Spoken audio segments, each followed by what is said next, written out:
revenge. I don't believe in revenge. I cannot wish Germany or anybody what they did to us. I feel sympathy for people who are prosecuted, but I have no sympathy for people who don't want to take care of themselves. When I came to this country, I had no education. I went to work as a waitress, and then I got a job in a lady shop. You know, I was a mate for 2 years for 37 cents an hour. You see, but then I got trained to be a buyer. And when I got the job as a buyer, I put everything I had in my heart to do the job right, because they gave me a chance to be something. I didn't go on welfare. I had a good excuse to say, to Germany, the Germans took everything. They even took my family. You owe me something. I don't want nothing from the Germans. They were in a worse position when the war was over than we were. At least we knew who we were. They had nothing. The cities were torn out. The sewers were all broken. The gas was all... It was a mess. The Americans rebuilt Germany, rebuilt Japan, rebuilt everybody's home. I didn't want any money because I thought that when the next generation came, why should they pay me to the day I die as, what do you call it, to substitute what they took away from us. Oh, I can't think of the word. Anyway, we couldn't line up to get that $140 a month. I've been to psychiatrists since I started having nightmares 1958, and I've been paying $120 an hour. Do you think that $140 will pay for my psychiatrist? My medicine I take? No. But I don't want their money, because I thought the people that are now paying taxes in Germany, most taxes, is people my daughter's age, 45 years old, 45, 46, 47. Those people were not involved in the war. They were just, some of them weren't even born. Why should they pay taxes to pay me there?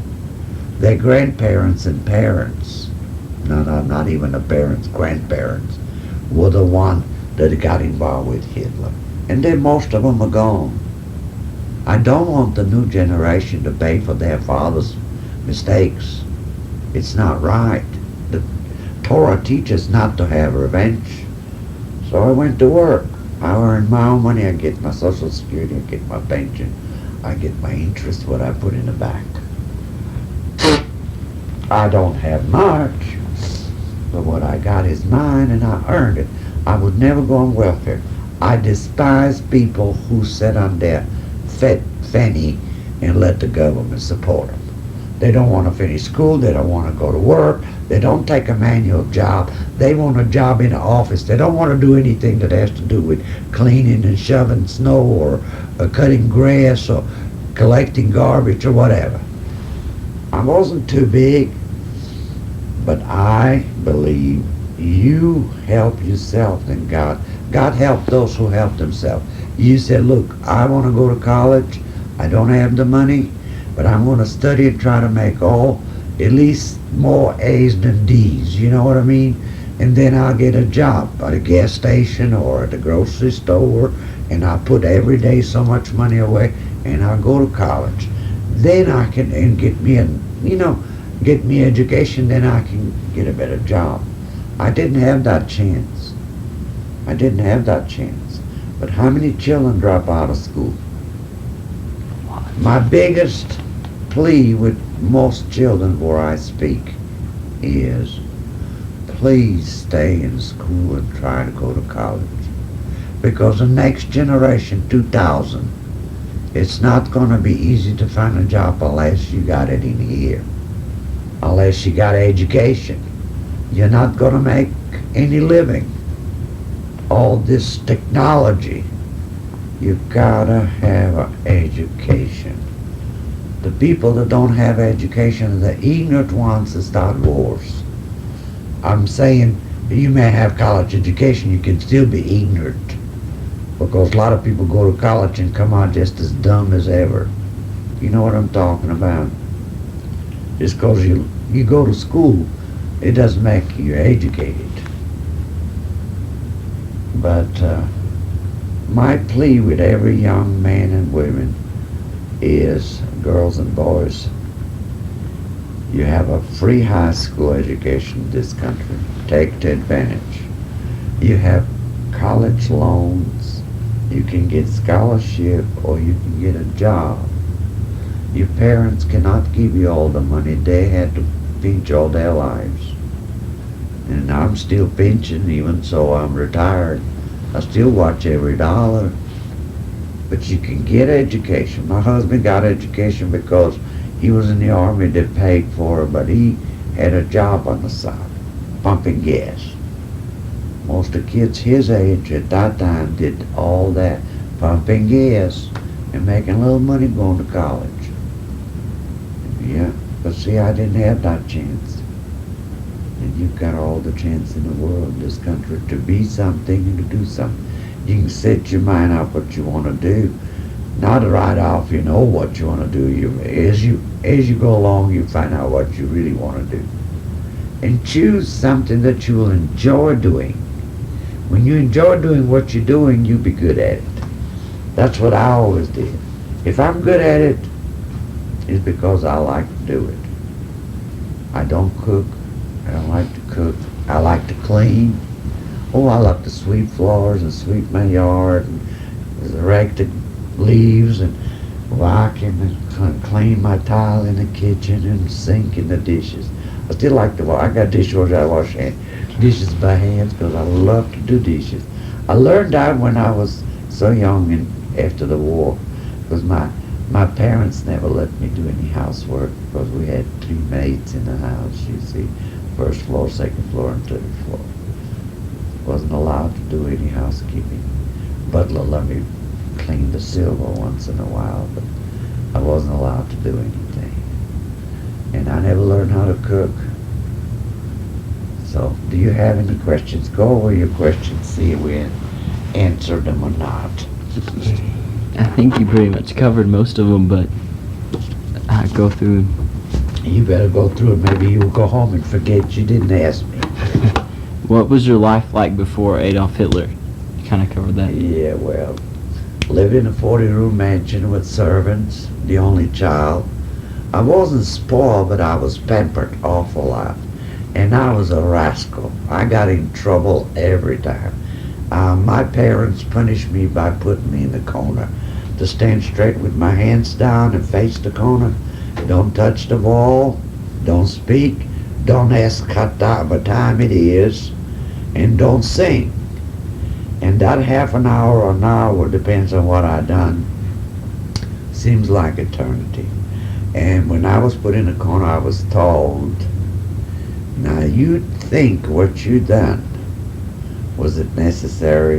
And do you know why I punished you? Because I think you should learn to take orders, obedience, respect for elderly and all that. I used to love to climb a tree. I was like a tomboy. And every time I climbed, I got caught. I was told not to climb. Then one day, I grabbed my granddaddy's great big umbrella, went way up in the tree, very tall, opened the umbrella and jumped into my sandbox. And I got caught.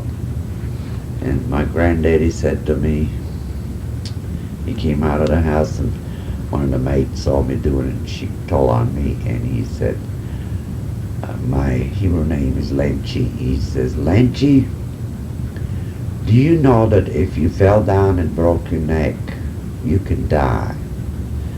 And I won't have any little granddaughter. And your friends in school will miss you. And your mother and daddy won't have any more children. And they would be very sad.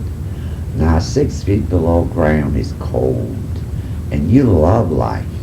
Would you like to be dead and watch your friends crying and putting you into the ground? He said, and I won't have a little granddaughter I love so much, and you can't ride your horse and things like that. Now you go in the corner and think about that. Did you know that was when I stopped climbing the tree? All the other time I got punished, my mother explained to me to think why I shouldn't. But she never used the word the way her daddy did, my granddaddy. He taught me that. And you know, it stuck with me.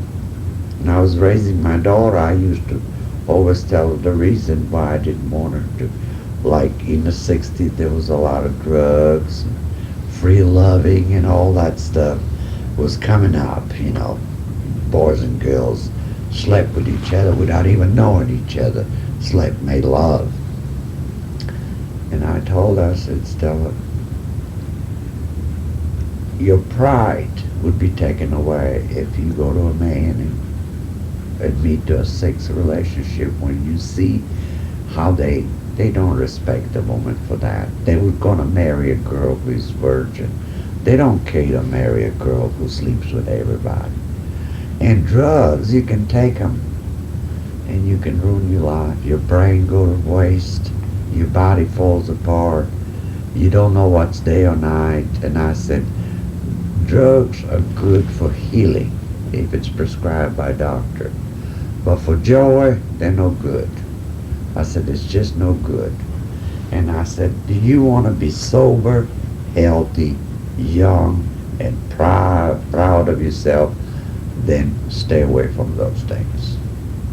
There's a lot of other things you can do to have fun. Play tennis, go swimming at the Jewish Community Center, go to a movie, hold hands with a boy, you know, and just kiss a little bit, but that's it. My daughter was a virgin when she got married. She never got involved with dopes. And my son-in-law told me, he says, I wouldn't marry a girl that slept with everybody. I want a virgin. Today's kids have babies out of wedlock. There's all kind of a disease you can catch with things like that. See, maybe the old-fashioned way was a nice girl. In the old days, there was always one bad girl in the high school. Everybody went with her, and everybody knew about it. But the boys that wanted a steady girl didn't ask her to the prom. They asked a girl that was clean, nice, and decent. You know, she didn't do things like that. Nobody wants to be even seen with a thing like that. And stop and think, if you're a boy, you got to get your kicks, you know what I mean? This is what they call it, kicks. Then you take one of those loose girls, she can give you all kind of disease. But if you have pride in yourself and you want to save yourself for a decent woman, then you wait. Stay away from dope. It's no good for you. See, I have the biggest reason to be a drunk and a dope addict, right? Because I got lots to forget. I go to a psychiatrist and she talks to me for an hour and a half, and I take lithium, only 1 tablet a day, to not have nightmares at night. See, when I go to sleep, I don't know it comes by itself. So I take 1 tablet. It's only 300 milligram, and it's prescribed by the doctor. And that keeps me from having breakdowns. Because the nightmares comes and I break down. But if I got drunk every day, would that tragedy go away? Would I solve my problems? Will I bring my parents back? Would I be finishing high school? Who am I to blame? I can't blame nobody. And I don't blame myself. It was a war. There was a tyrant called Hitler. He made millions of people suffer. I'm not the only one. Why should I feel sorry for myself? Look, I'm alive. I could have been dead. So I'm proud to live, so I'm not going to ruin my body. I'm not going to ruin my reputation. And I certainly don't want my children to do it. You know, my daughter, my 2 granddaughters. This is my daughter. When she was 4 years old, that's me. My hair grew up, I looked pretty. Now it's white. and old. But see, self-respect and dignity a human being needs to have. I'm worth it living, you know. I'm worth it being respected by my fellow man. And if you want to have respect from your parents or your peers, and I'm talking about the good peers, I'm not talking about the gangs and things, and your teachers and everybody, stay out of trouble. Don't drive when you're drinking. Drink whenever there's a celebration. When you think you had 1, 2 drinks, call mama, come pick me up, or daddy, come. I told my daughter one day, it was a bar mitzvah in our neighborhood, in our temple, and the kids had a party at the house. The parents allowed them, and once they get bar mitzvah, they can have some wine to celebrate. She would call me on the phone and say, Mother, I can't drive, come pick me up. Okay. Why not? God made the wine, but you have to know when not to get yourself in trouble. If you want to have a good time, I told my daughter, if you want to have a drink at home. She's not a drinker, I'm not a drinker, my husband's not a drinker, but we have liquor in the house. Somebody comes in, we'll have a cocktail. Once every 6 or 8 months, maybe once a year. But if you tell the child it's okay, but you gotta know moderation. You gotta know that liquor can make your head spin. You think 2 drinks don't make you drunk? You're not drunk, but you're not as quick to stop on the brakes, or as quick to see how quick that other car is coming. See, I don't take my medicine during the day. I take it before I go to bed, because it slows down my reflections. See, it slows down my brain from having nightmares. So I don't drive when I take medicine. I go to temple when we have a celebration. I have 1 little sip about that big of a cup. See, we have this, what they call kiddush cup, when we have the prayers. See, this is a silver cup, and you said a prayer, and this is the cup that you put about that much wine in there, see, and drink it after you said a prayer. That's all I drink. 1 sip, that's it. And it's not a strong wine, it's a Jewish wine from Israel. And when you say the prayer, you have the kiddush cup, and you see the kiddush is to bless the wine as you bless the bread. And children are allowed, once they become 13, bar mitzvah or bas mitzvah, they're allowed to have a drink. So you let the child know that drink is not off limits, but it's supposed to be explained what it does to your head, when to drink, when not to drink, how much to drink, how much not to drink. But see, a lot of young people think, oh, it's a lot of fun getting drunk. Get in a car and then lose an arm or get paralyzed for the rest of their life. I watch those kids on TV sometime. It just, I don't know. Not that I'm such a goody-goody two-shoes, but use your common sense. God gave you common sense. Anything that's going to speed your brain or take away the reflection away from you is dangerous. Just like when you eat too much, you're going to get a tummy ache, you're going to puke, you're going to get, you know what I'm talking about. You eat like a pig, you're going to vomit. Doesn't that teach you something? It teaches you that a drink is okay, but you got to know when to stop. To go out with a girl and hug and, you know, caress and things. But there's certain places you just don't touch. You don't do. You wait. You know what I mean? Today is very dangerous. You can make a girl pregnant. You can get a disease for yourself. AIDS, slowly dying. Oh, I worry too much about the young ones. I see every day what's going on. They go out there and get loaded on dope and then sex and all. And those babies are born with cocaine or whatever. It's very sad. A Life is so short, and we don't take advantage of living to the fullest. To live to the fullest is to enjoy life, not to screw it up. Excuse my language. When I was younger, going dancing on Saturday night, the army camp had a place where you can go dance. They had Coca-Cola bar, no drinks, just Cokes for the young kids. Well, they had a bars, but those were the guys that wanted to go to get drunk. We had more fun being sober. We had some Cokes, some Sundays, ice cream, and banana splits, and milkshakes, and grilled cheese, and a hamburger, and a cheeseburger, and French fries, and fried onions, and we sit on the table and talk about different movie stars and what movie's coming up next week to see. And then every guy danced with the girls, and just like brothers and sisters, we had a good time, because those boys had girls back home that they know from high school. They didn't want to get involved with girls overseas. And we, the ones that had boyfriend like I had, my husband waited for him to come back in 3 years. I didn't want to get involved, but I wanted some good time with somebody I can be a friend. And we enjoyed each other.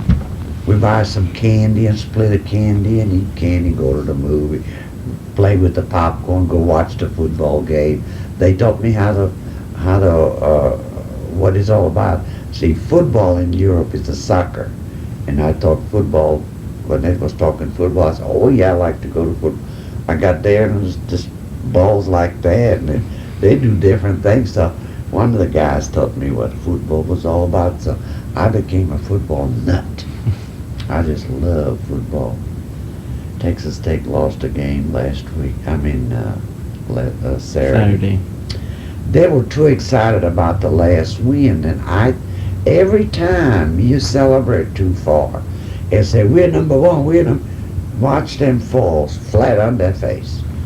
I remember when the Raiders and the Cowboys and the Dolphins, every time they had 3-4 wins in a row in professional football.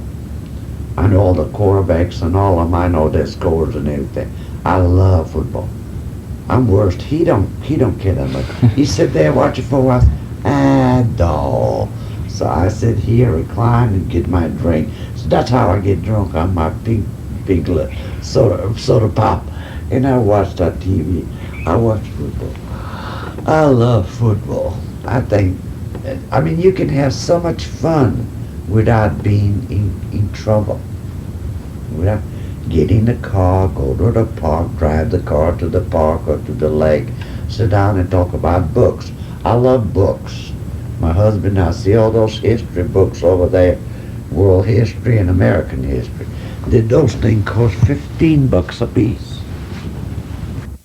What age did you first become aware of anti-Semitism? When I had no idea till the war was over. When I was in the concentration camp, but not in Bulgaria, I didn't know. So I wouldn't have known till I was in camp. 13 years of age. Never had any anti-Semitics in Bulgaria that I know of. I never even heard of the word anti-Semitic. I went into public school. I never had any problem. We were all kids. Poor, rich, Catholic, Protestant, Arabic, and Jews. We didn't get Turks. We had Albanians, we had Romanians, we had Yugoslavians, mixed in kids from all different countries. We didn't have any problem with anti-Semitic that I know of till I was in camp. What was your outlook on the Nazi Party when it came to power in 1933? You probably I was too young. I didn't Yeah. know. My parents didn't believe that Hitler can be so cruel. Well, they didn't know what happened, or they would have left the country. They had a passport for every country in the world. That was my next question. Yeah, that's what I hated, my parents and my grandparents. Not hated, what I mean is, I was so angry with them after they were killed. Why didn't they just get the money out of the bank? We had banks, 2 banks my grandfather owned, plenty of money. But see, everything was so surprised to us. The king would have never allowed anyone to hurt the Jews because they were his taxpayers, so to speak. They had the money. So I couldn't understand my grandfather speaking so many languages, being so intelligent. He was a smart man. Why wouldn't he know what was going on? But so many people didn't know what Hitler was doing with the Jews. So that's another one. Why did Hitler target people of the Jewish faith specifically? Why? Why did he target people of the Jewish faith? Why did he pick on the Jews? Yeah. Because he needed millions of dollars or marks to conquer the European theater. Okay? To conquer the European theater, all those countries that were in that theater, he had to have money to supply the guns, the ammunitions, the trucks, and the manpower. And he didn't have it. That was right after the Depression. So what he did, the Jews, most of the Jews, not all the Jews, like everybody thinks all Jews are rich. Most of the Jews in Europe were businessmen, bankers, lawyers, doctors, big department stores, factories, shoe stores, and so, things like that. Most of the European Jews who were in Europe for many, many, many centuries, they were prosperous. They were families after family inheriting all money. All money is when somebody passes it down from one generation to another. In other words, family money. That's right, family money. So he knew if he got all the Jews, he'd get rid of them, he'd take all their possessions. And he also was a fanatic about pure race. Very funny. How can anybody think of blue-eyed and blonde hair when Hitler had black mustache, black eyes, and black hair? He wasn't a blonde hair and blue eyes. He wasn't a Germanic race. He was going to make a new pure race of blondes. Well, he should have killed himself first because he's not even blonde. He has a Jewish relative. Well, people say he was Jewish. He's not. He didn't have Jewish. He has a Jewish name that's spelled in German, which is also a German name. What's his name? Schickelgruber. Schickelgruber, yeah. You can spell it two different ways, Jewish way and in a German way, and it's not the Jewish way. And a lot of people thought he was Jewish, or he was related, or he had relatives who were Jewish on his mother's side, or blah blah. No, he's not. What else? Got that one. What events led to your imprisonment in Dachau? I think you kind of covered that. Yeah, well, they just drove us there, that's all. Yeah, what is that? What was it like to be separated from the rest of your family at such a young age, never knowing if you'd see them again?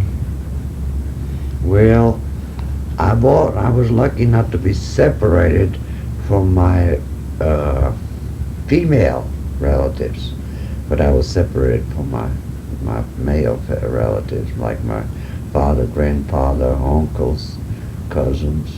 Yeah, it was terrible, especially not knowing what's going on. When you don't know what's happening to them, it's harder than when you know, because I knew what was going on with my mother and my grandparents, my grandmothers, and my aunts and my cousins, the lady, girl cousin. I can see what was happening. At least I knew, but I never knew what was going on with the man on the other side of the camp. So that was very, very painful and very sad. How were the people treated in this camp? Worse than a sewer rat. That's what they told us, we were sewer rat. The cruelest, inhumane, the most degrading, dehumanizing. We were raped, we were experimented My bones were open. They experimented on my back, on my hand, on my legs. They were trying to profess things so when the soldier from the Russian front would come back to Germany to have a surgery, they wanted to get him as quick, healthy, to send him back to fight because so many of them died. They had to experiment on the Jewish children to see how quick this medicine works, or this works, or that way works, or this procedure works, or this procedure works. So we were also guinea pigs. I forgot to cover that part. So we were treated worse than a sewer rat. What was your number used for, and where was it tattooed? Mine was tattooed on for, what do you call this part? Just your On biceps? the arm, on the arm. The number was to identify, but not everybody had a number now. Some people did not get a number. I don't know why. Because one of the ladies that survived with me, she was a Bulgarian. She was 20 years older than I was, not 10 years older. She was in her 20s, and she didn't have a tattoo number, so I don't know. They just tattooed it on different places, different people. I guess as they came off the train, they did it different ways. Do you remember what your number was? Huh? Do you My remember? number, 2832. D. In front it's a D. D, 2832. D for Dachau. This is a good one. What was your attitude towards the SS guards who ran the camp? Oh. The only one that was ever decent was a pretty young guy. He must have been in his 20s. He would bring sometime extra bread and give to us young girls. And a lot of times, you know, he would bring us soap and let us wash our hands or our face outside because we didn't have any baths. So you didn't brush your teeth for 4 years. You didn't take a bath for 4 years. Yeah, all the other ones, I wouldn't want to see them today. I wouldn't know what to do, but I know it wouldn't be very nice. Do you still encounter anti-Semitism in the U.S. today? I didn't have personally had. Only one time. Only one time when I first came to the States in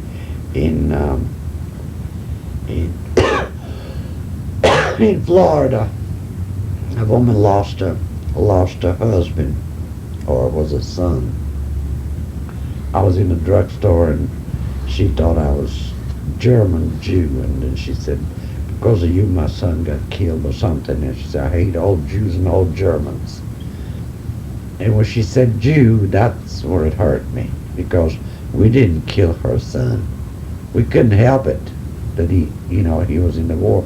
The Germans are more to blame that the son had to fight. But she said Jews and Germans. But I haven't had that. Myself, I haven't had any anti-Semitic that I know of. If there is anyone who don't like Jews and want to be sassy to me, I don't know about it. Because I don't act like I'm better than you are, or, well, I'm easy to get along with. As my husband says, honey, you don't ever meet a stranger. You're out there in the middle of everything. I adapt very easy to people's behavior.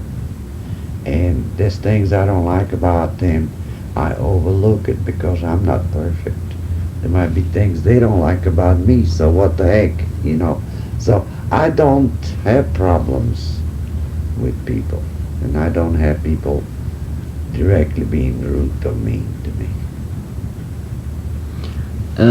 With the eyewitness testimony of the World War II generation passing away, do you think historians will ever convince the general public that the Holocaust never happened?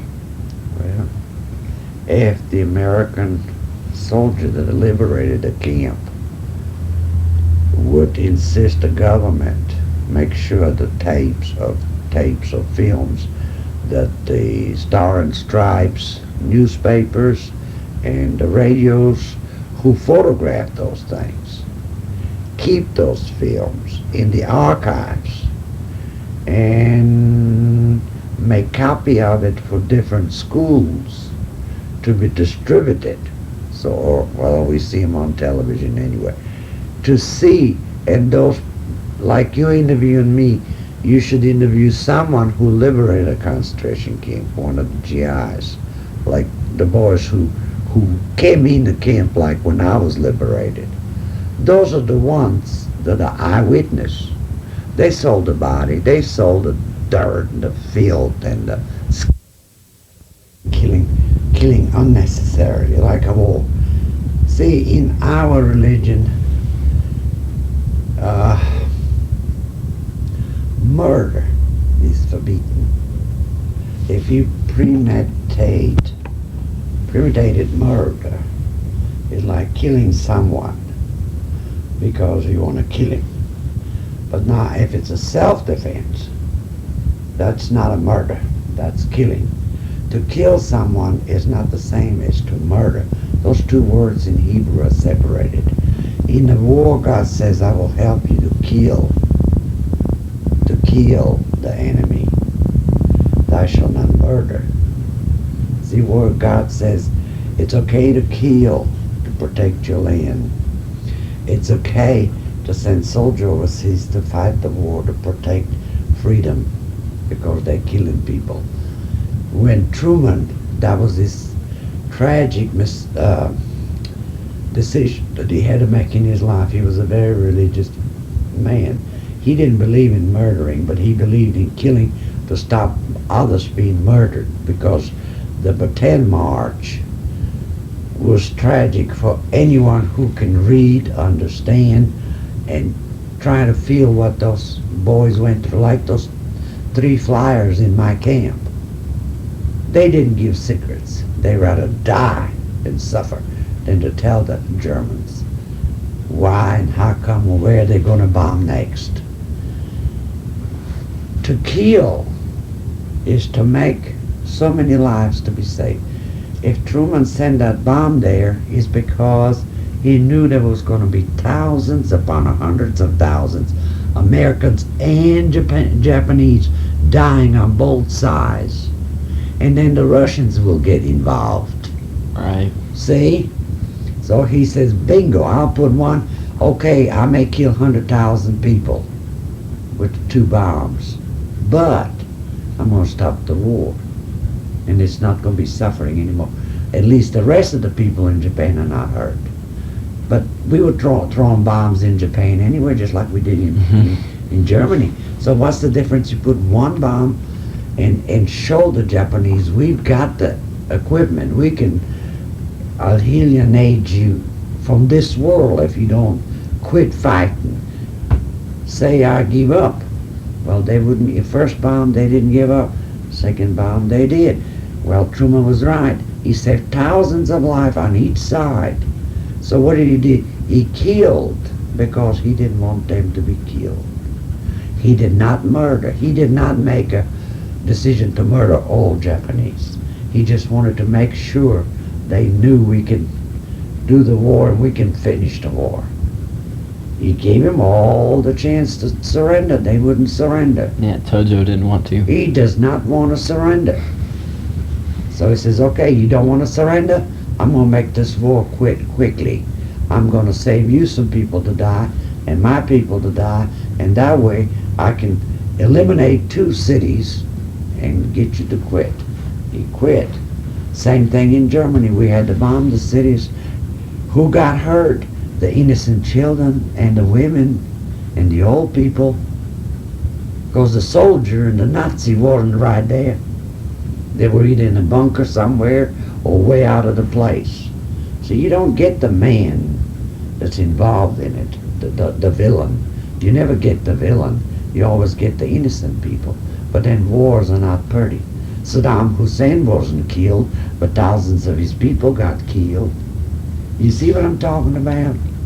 But at least we defeated him and show him, you better get your butt out of Saudi Arabia or we're going to get you. We should have dropped a bomb right on his house without telling him. You see, I'm that way. I don't believe in murdering, but I think if you'd have dropped a bomb on him, we could have saved a lot of soldiers on his side, because we didn't lose that many people. A couple of mistakes were made, but in a war you have those kind of mistakes. You think it's an enemy and you shoot your own people. It happens in every war. But some people don't want to understand that. Did you know that till this day I hear people talking about it? It's the government's fault. Nobody's fault. If you're in a plane and you got enemy plane behind you, front of you, and so on, and then happens that one of your buddies is mixed in there, and you're looking everywhere to defend yourself, you shoot, and all of a sudden you shot an American plane. Are you to blame? You can't help it. War is a miserable thing. I remember when those bombs used to fall down close to the factory before they shot it. And well, some of the camps got bombed by mistake. The Americans weren't bombing the camps, they were bombing next to the camp, the factories, where the Germans were making ammunition, bombs and things. So you see, you can't blame. You can't blame Mr. Truman, the President Truman, or the Americans for what they did. But to have eyewitnesses who were in the war, who were survivors from the Bataan March and the guys who liberated the concentration camp, to have them oral and visual recordings, you know what I mean? To have visual and oral recording to keep in the library, so the next generation starts to funny want to have a war, and I hate the Jews, I hate the Spanish, I hate the blacks, I hate this, I hate that. Bring this out and show them what happens, what hate teaches you to do. But see, we're dying out. Most of us are getting, I was very young, so I'm still here, but a lot of them are dead. The ones that were in their 30s and so 40s. A lot of them gone. Very few of us. Stevie Spielberg is making a record of it, trying to interview the survivors. But it's up to the people if they want to believe or not, because all they have to do is to go to the archives and throw in a newspaper, you see, and see the pictures that were taken by GIs. A lot of them who were, you know, like those newspaper men were down there. They recorded it all on film. Then the British send a film crews to record the burying of the unknown bodies, mass graves. They got it all on film. Yeah, it's very tragic, because now some years from now people say, couldn't be, a man couldn't do such a thing. No, I didn't think anybody could do it either. I never in my life thought that any human being could behave that way. Of course, I was raised in a religious upbringing, and Jewish religion teaches so much compassion and caring, and that even so, we don't have the same religion, but it is the same because it comes from the Old Testament into the New Testament. We don't take the New Testament, we only have the 5 books of Moses. But still, Christianity was born from Judaism. You know, Christ was a Jew, and everything that's in the Genesis and so on, that's in the Jewish Bible. And I can never think of the religion. The Muslim have also the same Bible, only they call it the Quran, but they have the same, you know, basically the same story that is told in the Bible. And Buddhism, they teach the same thing: compassion, love, caring, respect for the human being. Don't steal, don't murder, don't kill, I say don't murder, and so on. So we all have the same beginning. And if we believe in the Bible, then we're all relatives. Generation after generation, we just multiply, just like the Bible says, go on and multiply. Well, you never know how many great-grandfathers you don't know. And your great-great-great-grandfathers, if they live in the same vicinity, they must have married somebody from the same town. Or, or a little bit further out of town. You might have cousins you don't even know. I mean, 56 cousins. You may not know. And now that the Americans travel all over the United States and go from one state to another, I bet they leave relatives in every 48 states, maybe 50. So, yeah, it's, I don't know. What else? About 22% of Americans doubt the Holocaust ever happened. How does this make you feel as a survivor? Angry. Very angry. I don't mean to be hateful or so, but I'm very angry. It's painful. It's also painful. When I see on television those skinheads come out and say that the Jews set it up all like that, it's a Hollywood story, they just pretend it happened, it's never happened. Then when you go to Europe, Americans go to Europe, go to Dachau, go to Auschwitz, go to Buchenwald,